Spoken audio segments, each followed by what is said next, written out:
Juara udah jelas kan gitu. Juara udah jelas. Makanya kenapa bisa juara 1 nih? Wah. Nah, jadi hasilnya yang pertama ini, saya sudah bisa membangun 8 rumah dan sudah ditempati oleh masyarakat. Yang kedua, intinya adalah terjadinya rekonsiliasi, perdamaian antara dua kubu yang bertikai.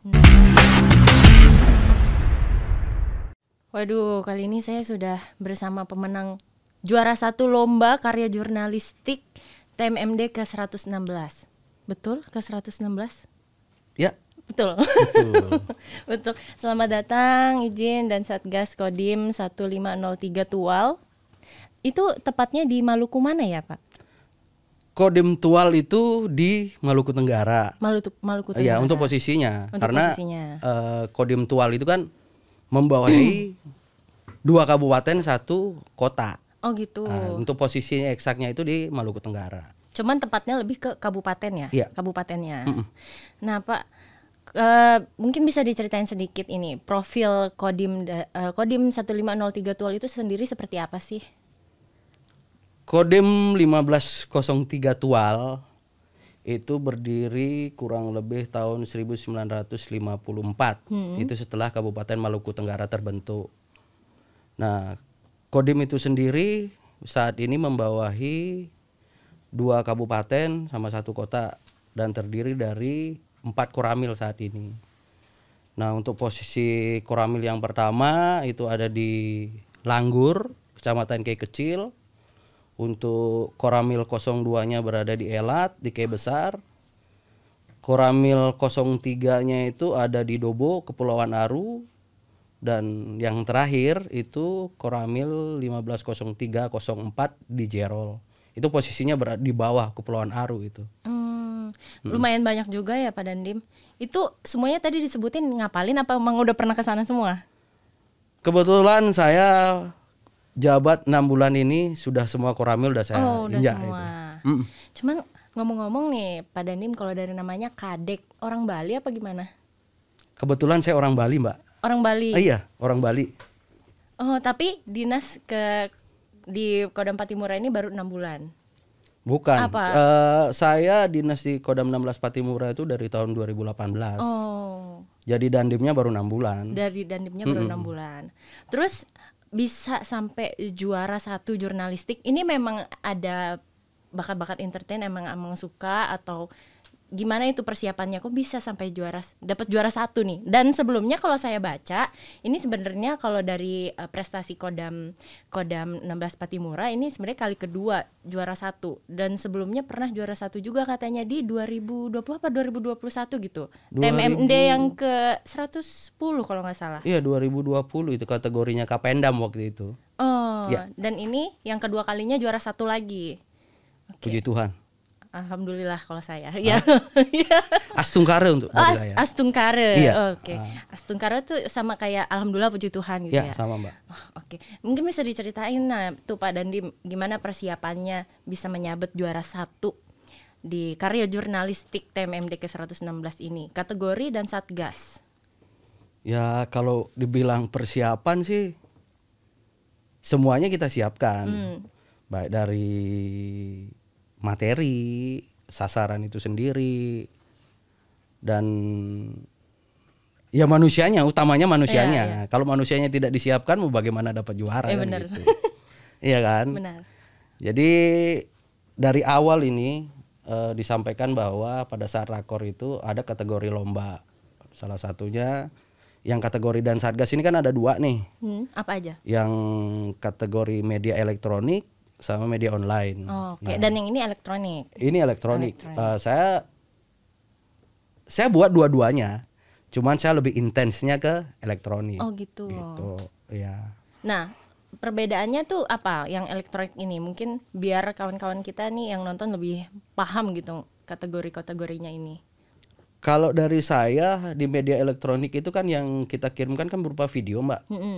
Jadi saya ingin menunjukkan bahwa realnya itu TMMD itu seperti apa. Ya kalau online itu kan hanya tulisan, semua orang bisa nulis gitu. Benar. Tapi kalau dalam video ini kan menceritakan gimana sih awalnya TMMD ini, gimana sih sasaran, apa sih yang dikerjakan sama tentara. Khususnya yang paling penting kan tanggapan masyarakat terhadap TMMD itu. Saya pengen itu dilihat benar sama orang bahwa TNI itu dalam TMMD itu sungguh-sungguh, bukan hanya pencitraan atau apa gitu. Dan terbukti saya pada saat itu membangun rumah ada 8 unit dari awal sampai selesai TMMD, pas 1 bulan ditambah pra TMMD-nya itu saya buat 14 hari, jadinya selesai pas tepat waktu tanggal 8 Juni itu. Nah, untuk fokus utamanya sendiri ini di TMMD ke 116 itu lebih ke, maksudnya kayak apa yang menjadi alasan TMMD 116 ini dilakukan di sana? Dan apa alasannya? Sebenarnya alasan yang mendasar sih kita lihat sejarahnya, Mbak ya. Itu tahun 2020 itu bulan November tanggal 22 itu kan ada konflik di Kek Besar, tepatnya di daerah, kalau di tempat saya desa itu Ohoy namanya. Desa Ohoy. Desa itu Ohoy. Oh, desa itu Ohoy. Ohoy namanya. Jadi tahun 2022 itu sempat konflik yang besar antara masyarakat Elat dengan masyarakat Bombay. Nah, pengaruhnya itu di Ohoy Ngurdu, di desa Ngurdu ini yang kita lagi bangun TMMD kemarin ini. Jadi saya lihat itu rumahnya hancur, terbakar, masyarakat tinggal di tenda-tenda pengungsian, dan puji Tuhan Asungkare, Mbak, saya pada saat itu meninjau lokasi itu yang kebakaran itu dengan Bupati Maluku Tenggara, Pak Taheran Ubun. Beliau nyampaikan sama saya, Pak Dandim, ini bisa nggak dimasukkan dalam sasaran TMMD? Disampaikan demikian ke saya bilang, bisa Bapak. Kebetulan tahun ini jatahnya Kodim 1503 Tual untuk melaksanakan TMMD. Oh, jadi memang terjadwal, ada jadwalnya itu? Iya, kebetulan Mbak, untuk TMMD 116 ini untuk wilayah Korem 151 itu Kodim Tual. Dan untuk fokus utamanya nih dalam pelaksanaan TMMD kemarin apa aja yang dilakukan kegiatan-kegiatannya? Dan mungkin berlangsung berapa lama gitu, Dan? Kalau sasaran itu kan ada 2 sasaran, Mbak, sasaran fisik dan non fisik. Kalau sasaran fisik itu kita membangun rumah tipe 36 dari awal. Terus sasaran non fisiknya seperti bahaya narkoba, stunting, bela negara, ada 5 yang saya pilih. Khususnya yang paling utama pada saat sasaran non fisik itu bagaimana sih cara kita untuk mengembalikan traumanya masyarakat. Itu yang paling penting, Mbak, pada saat itu. Dan rumah itu yang saya bangun di sasaran fisik itu 8 rumah itu memang kondisinya memang betul-betul tidak bisa dipertahankan. Memang kita harus bangun dari awal, hangus habis terbakar. Ada kendaraannya lah terbakar. Semua rumah isi sampai dalam-dalamnya itu terbakar semua. Tapi korban jiwa sendiri? Ada korban jiwa 1 orang. Pada saat itu orang sudah usia lanjut. Nah, pada saat terjadi konflik itu, ini warga desa di Ngurdu ini, itu semuanya ke kebun. Jadi mereka tidak tahu gitu ada konflik itu. Jadi mereka ke kebun semua. Tiba-tiba pulang, sudah terbakar rumahnya. Dan 1 orang meninggal karena sudah tidak ada yang bisa menyelamatkan. Karena kebetulan usianya juga sudah lanjut. Sudah nggak bisa jalan, akhirnya meninggal. Tapi sebenarnya penyebabnya apa tuh, Pak Dandim, kalau misalnya diusut-usut gitu? Kalau kita berbicara itu di daerah saya ini khususnya, orang berantem tuh karena batas tanah. Nah, kebetulan ini ya ada permasalahan karena batas tanah. Ya memang sebelum-sebelumnya itu memang sudah ada riwayat konflik sebelumnya. Cuman kan puncaknya pada saat itu tanggal 22 itu udah puncaknya sekali. Jadi benar-benar dari situlah Pak Dandim membangun dari awal ya di situ kegiatan TMMD salah satunya. Termasuk juga tadi di dalamnya ada stunting dan lain-lain sebagainya. Itu untuk kegiatan TMMD tersebut pasti kan warga-warga setempat juga bantu, atau mungkin ada tambahan dari relawan atau pemerintah setempat? Kalau kita berbicara masalah pemerintah daerah, Mbak ya, itu supportnya hampir 1000% saya bilang. 1000%, berarti luar biasa ya. Bupatinya sangat mendukung, Mbak. Kebetulan beliau juga anak kolong. Nah, jadi beliau tahulah program TMMD itu seperti apa. Jadi ya sudahlah, daripada ini nanti bangunan sia-sia, udah kasih TNI aja yang mengerjakan, lebih terjamin. Nah gitu. Jadi supportnya Bupati Maluku Tenggara tuh ke Kodim Tual itu sangat besar, Mbak. Jadi beliau itu hampir tiap minggu tuh menanyakan, dan beliau turun langsung mengecek itu sampai sejauh mana sih bangunannya, karena itu kan masyarakatnya dia juga, Mbak. Kebetulan juga habis konflik, dia juga tidak pengen konflik ini berkelanjutan. Akhirnya ya sudah, selama 30 hari itu kita kerjakan itu, beliau intens menanyakan bagaimana, dia minta laporannya sudah sejauh mana.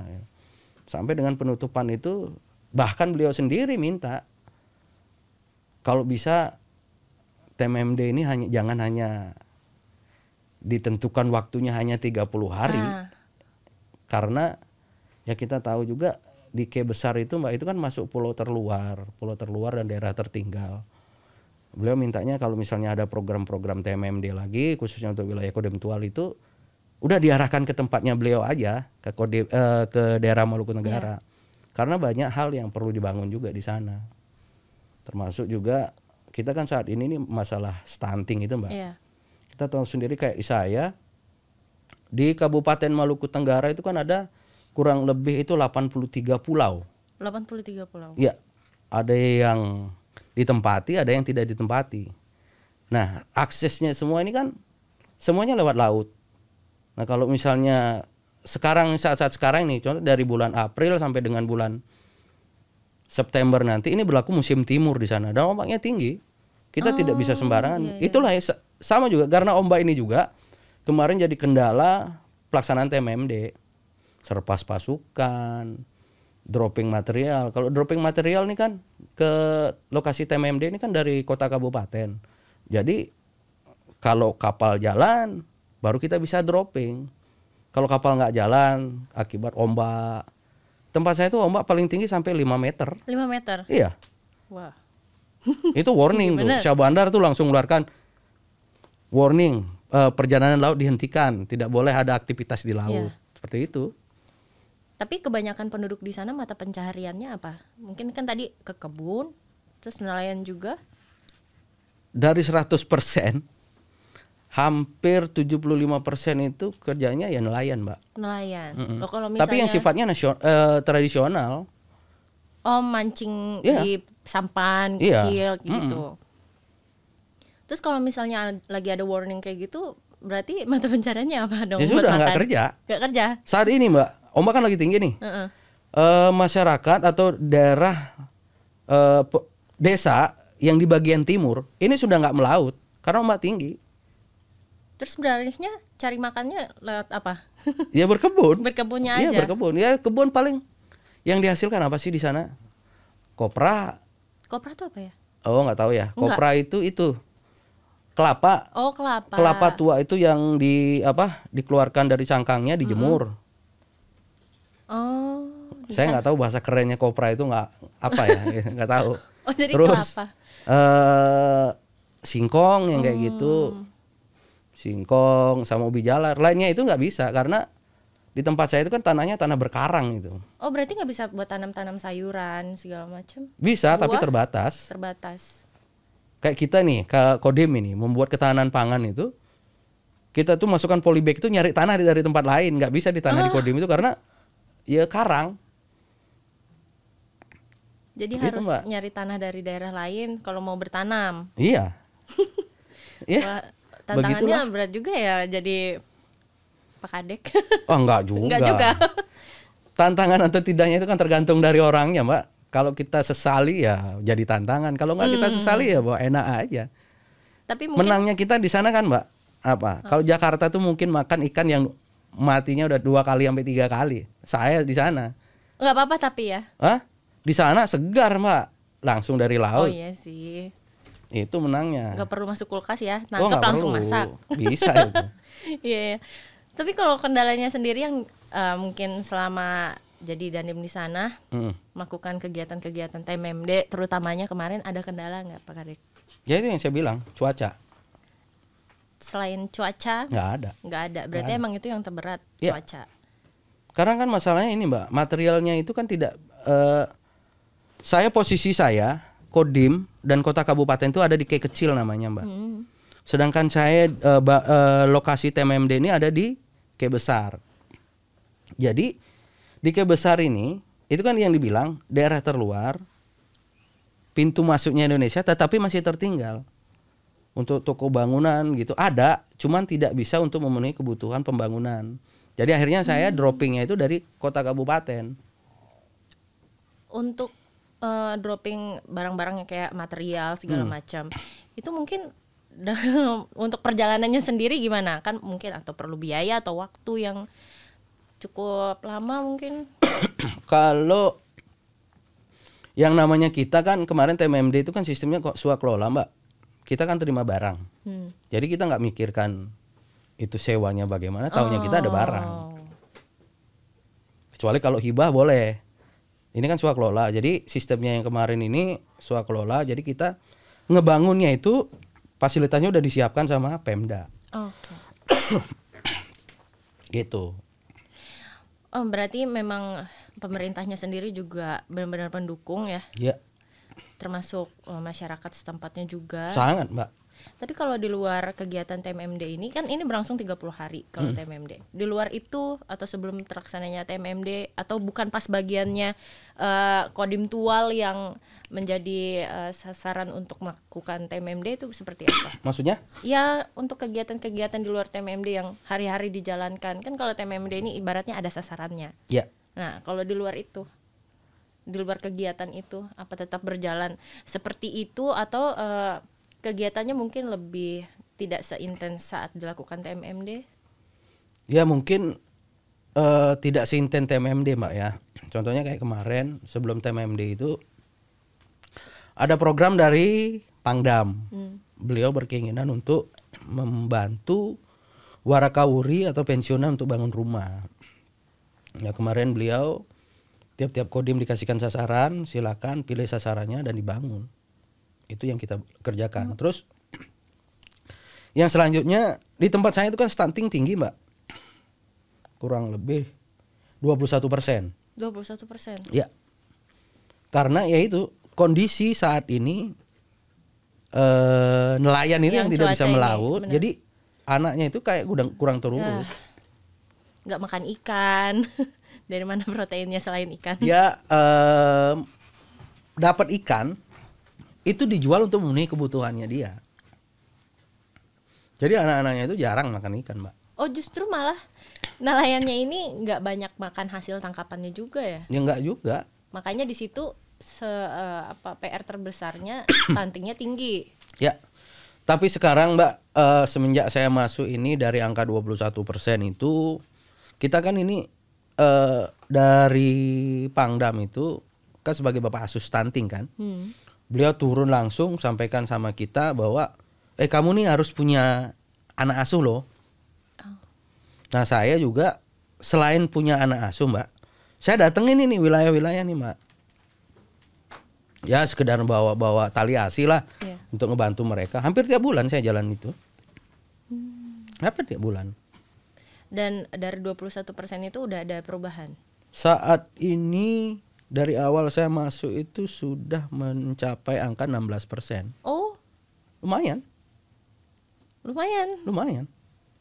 Berapa persen? Sekarang 16%. 16%. 17, 18, 19, 20, 21. Ya, itu angka yang lumayan banyak. Iya. Tapi kan saya bilang itu bukan karena saya sendiri. Ya. Tapi ada support dari Pemda juga. Kadang-kadang kan gini. Bupati bilang begini, Pak Dandim, ini ada lokasi kayak begini, kira-kira Pak Dandim bisa datang ke sana nggak? Oh siap Bapak bisa. Kita datang Mbak, kebetulan kita kan ada kapal di sana Mbak, kapal KMC Komando. Nah itu yang kita operasionalkan, bawa bantuan atau apa seperti itu. Dan itu emang saya lakukan. Rutin selama di sana? Ya sebulan sekali lah. Sebulan sekali. Selain anak asuh ini loh ya. Iya. Anak asuh ini tiap bulan dapat jatah. Mereka dapat jatah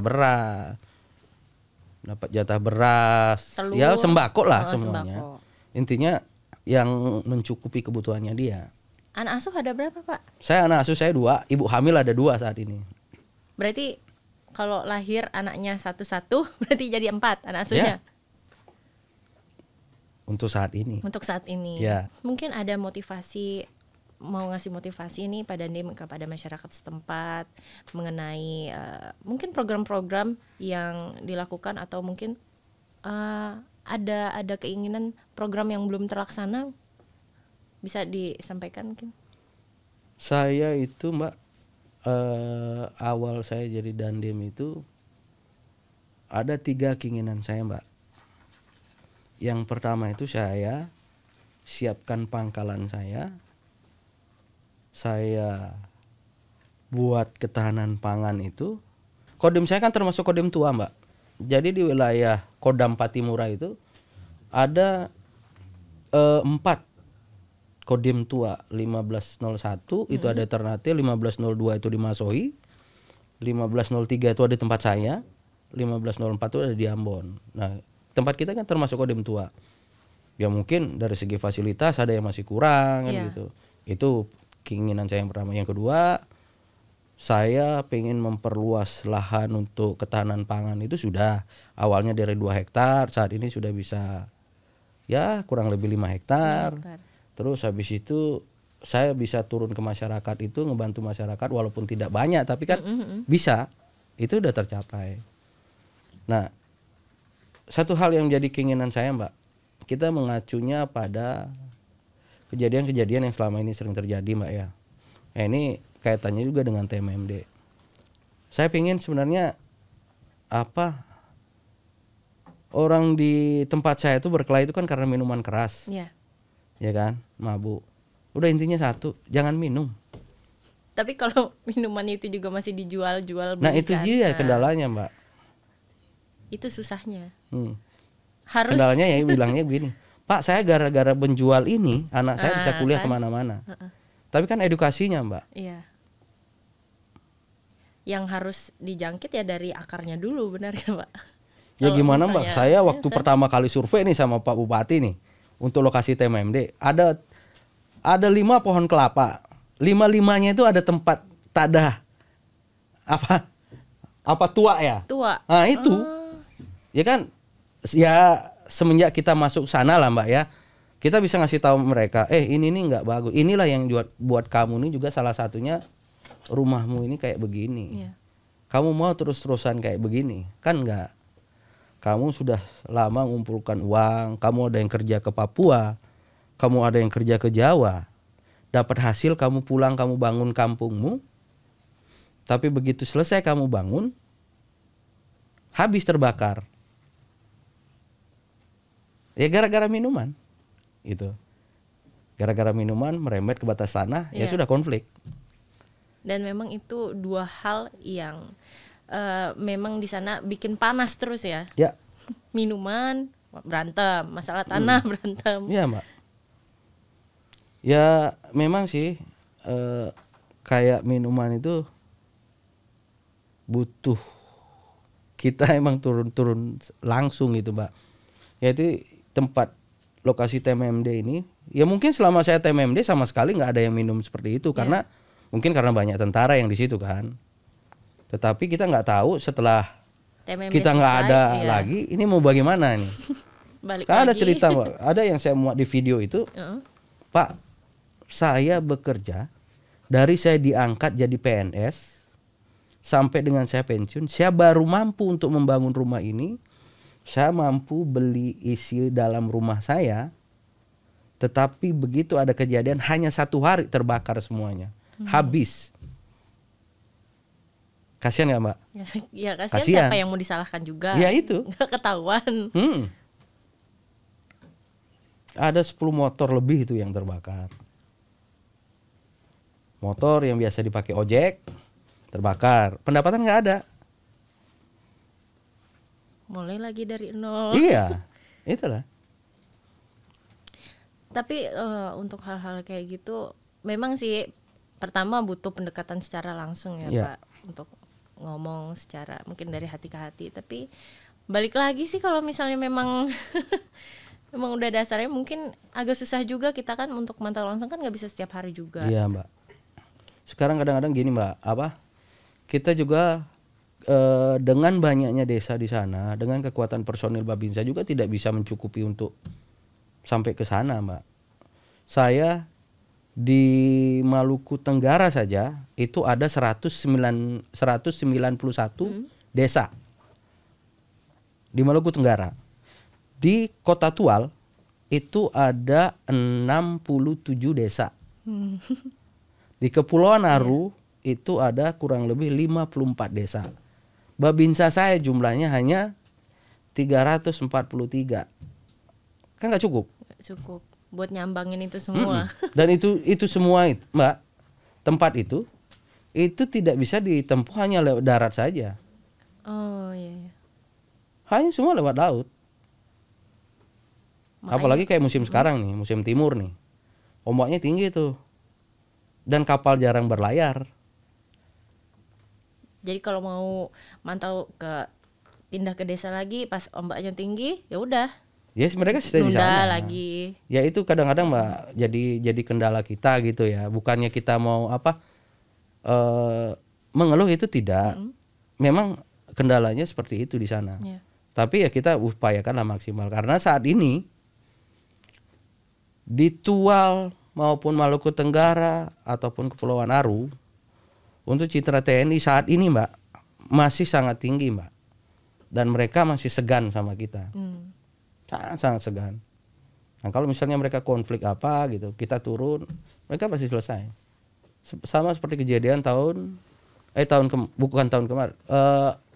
tahun kemarin Februari itu Kota Tual itu sempat terjadi konflik tuh antara kampung lah. Yeah. Saya nggak berani bilang masalah kampung gitu. Ya awalnya mereka ya berantem gitu Mbak, sampai menggunakan panah wire, parang gitu kan. Tapi ya dengan kita bekerja sama dengan kepolisian akhirnya mereka mau nurut gitu. Kita buat acara damai. Semoga nggak ada konflik-konflik lagi ya Pak Dandim. Jadi nggak bikin pusing. Ya resiko. Ya resiko kita lah. Mau gimana lagi kan. Tapi untuk kegiatan TMMD yang ke 116 kemarin nih Pak Dandim, hasilnya apa aja nih yang udah dicapai mungkin dalam pelaksanaannya? Maksudnya hasil apa dulu nih Mbak? Ya juara udah jelas kan gitu. Juara udah jelas. Makanya kenapa bisa juara 1 nih? Wah. Nah, jadi hasilnya yang pertama ini, saya sudah bisa membangun 8 rumah dan sudah ditempati oleh masyarakat. Yang kedua, intinya adalah terjadinya rekonsiliasi, perdamaian antara dua kubu yang bertikai. Dan saya sangat bersyukur Mbak. Mungkin saya selama saya dinas di Kodam 16 Patimura ini, pada saat rekonsiliasi itu, pasca konflik itu, semua pejabat utama hadir Mbak. Oh. Gubernur hadir, Kapolda hadir, Pangdam hadir, Kabinda hadir, Danrem hadir. Itu yang buat saya Mbak sangat istilahnya betul-betul disupport sama beliau-beliau itu gitu. Apalagi bupati. Gitu Mbak. Mungkin mau sebut nama bupatinya, ucapkan terima kasih. Oke. Boleh. Sekalian kan. Ya, saya Komandan Kodim 1503 Tual dalam hal ini mengucapkan terima kasih banyak kepada Bapak Bupati Maluku Tenggara, Bapak Muhammad Taher Hanubun yang telah mensupport kegiatan TMMD sehingga kegiatan TMMD ini berhasil, dan puji Tuhan Asungkare apa yang setelah kita lakukan selama ini memperoleh hasil juara 1. Selamat Pak Bupati. Tepuk tangan dulu. Itu, luar biasa. Loh iya, kalau beliau nggak support gimana? Benar. Memang kita nggak bisa sendiri untuk sukses. Harus ada yang membarengi. Ini bukan kampanye loh ya, ini kenyataan ini. Bukan istilahnya. Iya. Kadang-kadang begini Mbak, ini kan tahun politik. Emang kenyataannya beliau seperti itu gitu loh Mbak. Jadi ya baik ya saya bilang baik. Iya. Nggak mungkin bukan saya. Dan Rem pun ditanya mungkin jawabannya akan sama. Pangdam pun mungkin ditanya jawaban akan sama. Karena beliau memang dari awal perencanaan, bagaimana saya diajak ke lokasi itu sampai dia memutuskan udahlah bisa nggak ini dijadikan sasaran TMMD. Habis itu begitu saya bilang bisa, saya laporkan ke Kodam. Kan itu ada Mbak, awalnya ada pengalihan sasaran TMMD loh saya. Awalnya itu di K kecil. Tapi dengan beliau menunjuk langsung situ saya ubah. Jadi ke K besar. Gitu. Oke, Pak Dandim. Kan tadi udah ucapan terima kasih nih. Mungkin ada pesan-pesan untuk masyarakat di Tual terakhir? Wah, mungkin jaga kesehatan atau apa? Kalau saya pengennya hanya nggak muluk-muluk sih Mbak. Jangan mabuk. Jangan mabuk tuh. Udah. Jangan berantem aja kerjanya. Kalau nggak mabuk pasti nggak bakalan Iya, berantem iya. Mbak. Udah itu aja. Bagi yang suka mabuk, jangan mabuk. Ini mau tahun politik. Jangan mudah terpancing emosi dengan bahasa orang yang memanfaatkan masyarakat dengan diberikan minuman, Iya. mabuk, akhirnya berantem. Dan sebenarnya bukan pesan hanya untuk masyarakat di Tual saja ya, Pak Dandim. Maluku Tenggara loh ini. Wah, semuanya, Ya, semuanya sebenarnya lapisan ya, masyarakat Indonesia terutamanya ya jangan mabuk, karena emang nggak ada manfaatnya kan, iya sih. nggak ada manfaatnya. Ya bisa membahayakan orang lain juga, merugikan orang lain, selain merugikan diri sendiri kan. Nah, ya semoga dengan terakhirnya juara 1 karya jurnalistik ini. Ke depan bisa meraih lagi juara 1 di mungkin momen-momen lain atau TMMD lagi ada tahun depan atau tahun-tahun berikutnya, karena kan mempertahankan itu lebih sulit daripada belum pernah gitu terus meraihnya. Benar gak Pak? Iya. Saya tahun 2025 itu kayaknya TMMD lagi nih. Semoga juara 1 lagi. Oh iya, harus dong. Oh harus semangat. Harus. Ya kan kita juga butuh supportnya dari Dispenat dong. Oh iya. Masa kita hanya ini. Kalau kita kan nggak tahu nih. Misalnya, Pak buat video, hanya buat video begitu aja kan kita nggak tahu. Iya. Gimana Mbak? Betul nggak Mbak? Betul. Lah iya. Ngedit sendiri nggak? Enggak lah. Nah itu juga kan. Hah? ada yang di belakang Ini kayaknya layar. bahasa-bahasa tersembunyi nih ya. Ngedit sendiri itu maksudnya gimana tuh, Mbak? Ngedit sendiri. Ya jadinya ini juara 1 dipersembahkan untuk semua yang terlibat. Semua yang terlibat. Mungkin ini Mbak apa namanya? Walaupun ini kan bunyinya kategori dan satgas Mbak kan. Iya. Kalau ini tidak ada bantuan dari baik pemerintah daerah, khususnya kepada komandan Korem yang sudah mensupport, yang ngasih semangat, termasuk Bapak Pangdam bersedia dimintai apa namanya semacam saran, masukan buat kami pelaksanaan TMMD ini bisa berjalan dengan baik. Juga masyarakat Mbak, karena kita kalau tidak ada mereka-mereka itu, masyarakat juga itu, kita tidak akan bisa sukses seperti sekarang. Betul. Saya pingin wilayah saya itu damai gitu Mbak. Damainya dengan apa? Ya jaga hati, jangan mudah panas, udah itu aja. Kalau mabuk itu kan ibaratnya tidak semua orang yang suka mabuk kan. Iya. Ya, intinya jangan mudah panas lah. Jangan mudah panas. Info yang masuk itu tolong disaring. Karena ibaratnya jarum jatuh di Tual, Maluku Tenggara juga ikut panas gitu Iya. loh. Jangan sampai terjadi hal seperti itu. Kita sudah berupaya, kita tetap berusaha. Kita sebagai aparat komando kewilayahan, kita mendukung program pemerintah. Apa yang jadi kebaikan untuk masyarakat kita selalu dukung. Gitu aja Mbak. Oke. Intinya jangan mudah terpancing Iya. hal-hal negatif, berita-berita yang belum tentu benar adanya. Jangan mudah untuk terprovokasi, terkompor. Jadi sekarang kan media sosial itu gampang sekali Mbak. Oh gampang banget. Ya sekarang kejadiannya A dibilangnya B, orang udah panas kan. Benar. Nah, Dan itulah cepat makanya. tersebarnya. Cepat sekali. Cepat. Oke lah, kalau gitu semoga apa yang dilakukan oleh Pak Kadek juga tim yang bersangkutan menjadi inspirasi untuk semuanya, mungkin untuk daerah-daerah lainnya juga bisa lebih semangat dalam mengejar juara 1. Oh iya dong. Persaingannya ketat loh kan. Nggak hanya nggak hanya omongan-omongan semata. Ya. Nggak hanya motivasi-motivasi di mulut aja, tapi juga memang dalam bentuk tindakan juga terbukti. Semuanya tadi salah satunya bisa bangun rumah, sudah ditempati, dan juga tadi stunting dari 21% jadi ke 16%, itu kan suatu pencapaian, semoga bisa menjadi motivasi untuk yang lainnya. Dan terakhir Komandan, terima kasih atas inspirasi motivasinya juga telah hadir ke Kartika Podcast TNI Angkatan Darat ini. Dan juga terutama TNI Manunggal Membangun Desa ini terus berjalan ke depannya semakin baik di tiap daerahnya. Baik Pak Dandim, semoga ke depan terus menjadi inspirasi kami dan banyak yang termotivasi atas tayangan ini. Semoga kita semua semakin baik ke depannya. Dan sehat selalu, izin Pak Dandim. Terima kasih sudah hadir di Kartika Podcast TNI Angkatan Darat. Teruslah berkarya karena TNI Angkatan Darat di hati rakyat.